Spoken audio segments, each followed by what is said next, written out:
कहते हैं कि कामयाबी के दरवाजे उन्हीं के लिए खुलते हैं जो दरवाजे खड़खड़ाने की ताकत रखते हैं। तो इसलिए मेहनत करेंगे, सब चीज़ सफलता तभी मिलेगी जब आपके पास पावर होगा। क्या पढ़ाई में क्या हो सकता है पावर? क्या आप मोर प्रैक्टिस करें, सेम क्वेश्चन उसी को बार बार प्रैक्टिस करेंगे, बार बार टेस्ट लगाएंगे, तो आपके अंदर वो कॉन्फिडेंस बढ़ेगा और आप वो चीज़ कर सकते हैं। तो जय माता दी बच्चों, हम लोग मैथ का सिंपल कंसेप्ट सीखेंगे। सिंपल तरीके से आरआरबी ग्रुप डी 2022 में आया हुआ प्रीवियस ईयर क्वेश्चन है। बेसिक क्वेश्चन है कि एक व्यक्ति ने क्रमशः 2 रुपया में 3 सेब और 1 रुपया में प्रति सेब की दर से सेब की 2 किस्में खरीदी। मतलब क्वेश्चन कर रहा है कि 2 रुपया में 3 सेब और 1 रुपया प्रति सेब, मैंने 1 रुपये पीस सेब की 2 तरह का सेब खरीदा।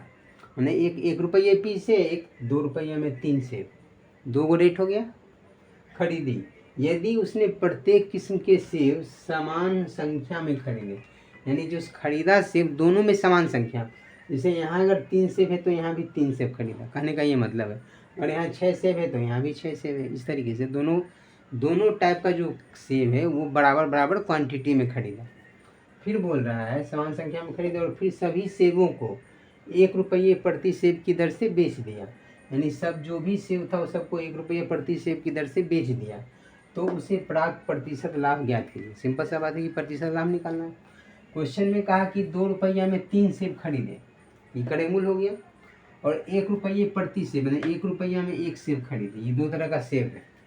बोल रहा है कि यदि उसने प्रत्येक किस्म के सेब समान संख्या में खरीदे, तो अगर यहाँ 3 सेब है तो यहाँ भी 3 होना चाहिए। तो 3 होने के लिए क्या करेंगे, इसको हम 3 से गुना कर देंगे, पूरा का पूरा अगर 3 से गुना करते हैं तो 3 से करेंगे तो इसमें भी 3 से गुना, यानी 3 रुपया में 3 सेब।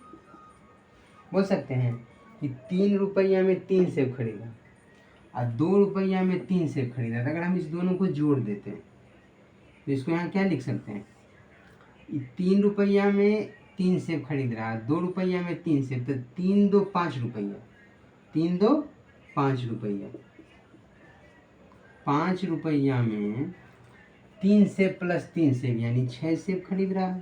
सिंपल सा लॉजिक, खरीदे मतलब ये सीपी हो गया, यानी क्रयमूल्य हो गया कि 5 रुपया में 6 सेब खरीदे, 2 रुपया 3 रुपया, दोनों क्यों किए ये गुना, क्योंकि ये बोला कि दोनों प्रत्येक किस्म को बराबर संख्या में खरीदा, तो 3 से गुना कर लिए, 3 3 दोनों हो गया।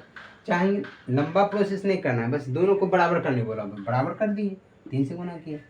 अब 5 रुपया में 6 सेब खरीदे, यानी ये आपका सीपी हो गया, क्रयमूल्य आपका 5 रुपया। अब बोल रहा है कि उसने सभी सेबों को 1 रुपये प्रति सेब की दर से बेच दिया।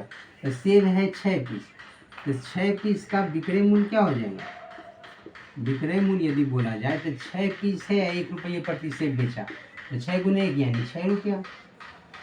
5 रुपया में खरीदा और 6 रुपया में बेच रहा है, तो क्या हो रहा है, लाभ हो रहा है। तो प्रतिशत लाभ यदि हमसे बोल रहा है निकालने, तो प्रतिशत लाभ बराबर होता है विक्रय लाभ बटे क्रय मूल्य गुने 100, तो लाभ बराबर होता है विक्रय मूल्य माइनस क्रय मूल्य। तो 6 माइनस 5 करेंगे तो क्या होगा, 1 रुपये का लाभ हो रहा है, कितना पे, क्रय मूल्य क्या है तो 5 है, तो 1/5। इसको जानते हैं प्रतिशत में बनाने के लिए 100 से गुना करेंगे, लेकिन आप ये भी जानते हैं कि 1/5 को ही बोलते हैं 20%, 100 से गुना करेंगे तो डायरेक्ट आ जाएगा।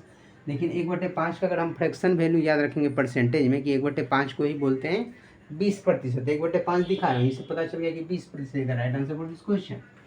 इस तरीके से आप कर सकते हैं, अन्यथा क्या करना होगा, 100 से गुना करेंगे, थोड़ा लंबा प्रोसेस जाएगा, इसलिए ये चीज़ को ध्यान रखना। 5 से 20% 100 20% आ गया, सिंपल में आ गया। क्वेश्चन सिंपल सा था कि 2 रुपये में 3 सेब और 1 रुपये में प्रति सेब की दर से खरीदा, तो 2 रुपया में 3 सेब और 1 रुपया में 1 सेब की दर से खरीदा। अब बोल रहा है कि 2 तरह की किस्में खरीदे, यदि उसने प्रत्येक किस्म के सेब समान संख्या में खरीदे, यानी जो सेबों की संख्या है दोनों कंडीशन में बराबर है, तो बराबर करने के लिए 1 रुपया में 1 सेब खरीदा, तो हम इसको 3 कर दिए, क्योंकि 3 सेब यहाँ खरीदा था, इसको भी 3 कर दिए बराबर संख्या में, तो 3 से गुना कर दिए पूरा का पूरा इक्वेशन में, यानी 3 से गुना करेंगे तो ये भी 3 हो गया, ये भी 3 हो गया, यानी 3 रुपया में 3 सेब खरीदा। सिंपल सा लॉजिक। अब टोटल सीपी कितना हो गया, यानी टोटल क्रय मूल्य क्या है उसका, तो 2 रुपया ये है, 3 रुपया ये है, यानी 2 3 5 रुपया, तो 5 रुपया में 3 + 3 यानी 6 सेब खरीदा। सिंपल सा बात। तो 5 रुपया में 6 सेब खरीदा, ये हो गया सीपी आपका 5 रुपया, क्रय मूल्य आपका 5 रुपया। और बोला क्वेश्चन में कि सभी सेबों को 1 रुपये प्रति सेब की दर से बेच देता है। तो 1 रुपये प्रति सेब की दर से बेच दिया था, टोटल सेब है 6, तो 6 गुने 1 करेंगे तो 6 रुपया, ये आपका विक्रय मूल्य आ गया। तो 5 रुपये में 6 सेब खरीद रहा है और 6 रुपये में 6 सेब बेच रहा है, तो यहाँ लाभ हो रहा है कितने का, 1 रुपये का। तो 1 ऊपर में लिख दिए, लाभ बटे क्रय मूल्य, तो क्रय मूल्य यहाँ 5 है, तो 1/5 प्रतिशत में बनाने के लिए 100 से गुना कर लिए, तो 1/5 को 100 से गुना किए। लेकिन अगर 1/5 को वही प्रतिशत मान याद रखेंगे तो 1/5 बराबर 20% होता है, तो 20% यानी option number B right answer for this question. यहाँ से ये काम करके हम आगे बढ़ सकते हैं। इसमें टाइम थोड़ा सा ज़्यादा लगेगा, थोड़ा सा, लेकिन ये चीज़ पे केयर कर सकते हैं, धीरे धीरे हमको याद हो जाएगा। तो हम लोग मिलते हैं नेक्स्ट वीडियो में नेक्स्ट कंसेप्ट के साथ, तब तक के लिए थैंक यू सो मच।